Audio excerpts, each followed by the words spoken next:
Fox News alert, you're looking live at Nancy Guthrie through an infrared drone operated by our Fox flight team as police continue searching the property.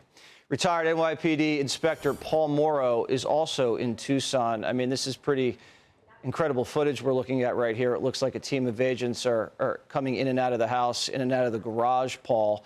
You talked about a camera that was discovered on the roof. Do you think that was part of the just regular surveillance, or was that wildlife?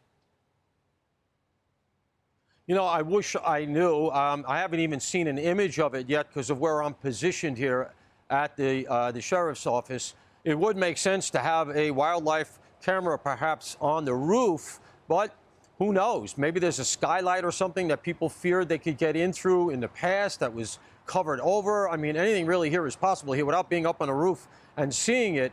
But I do say to myself, you know, would you not have searched the roof and even at the other house originally, just because, you know, the buildings here are all one story and they're quite low. And, you know, I would have to say to myself, if I was going to do a really thorough search, what if they just threw like a knife or something up onto the roof during the course of the thing? So I am surprised that something like this hadn't been found earlier, but maybe it's not going to be much help because, as we know, that all the other cameras were all wired in a way that they didn't feed the cloud. And as a result, there's no footage to be found. All right, so the second note that comes in, it's a second IP address.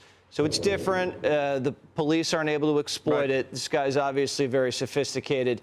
But the fact that a second note may have been sent, I mean, that has to give so much hope to the Guthries, who are sitting here dealing with what they thought was just a blank stare and basically a clock ticking down to death on Monday. How much momentum does this give this investigation and negotiation? Well, if it does indeed open up a line of communication, that is a major break. Because up until now, if the ransomers here they've been so indifferent that it made you question the entire construction of what's going on here.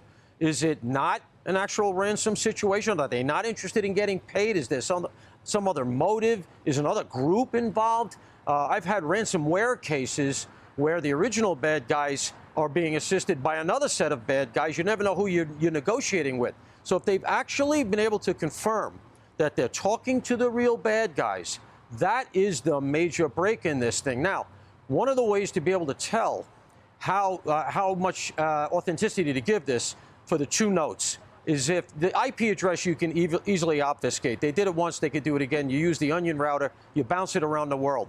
That's the most simple way to do it, and it's easily done. It's very hard to break. But the thing I would be looking for to prove it's the same person is, did they put in the Bitcoin wallet?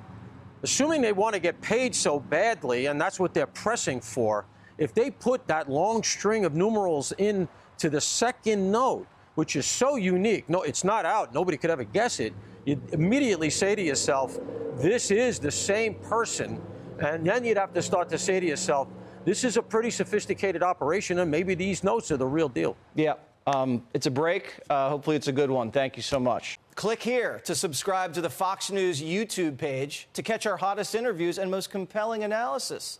You won't get it anywhere else.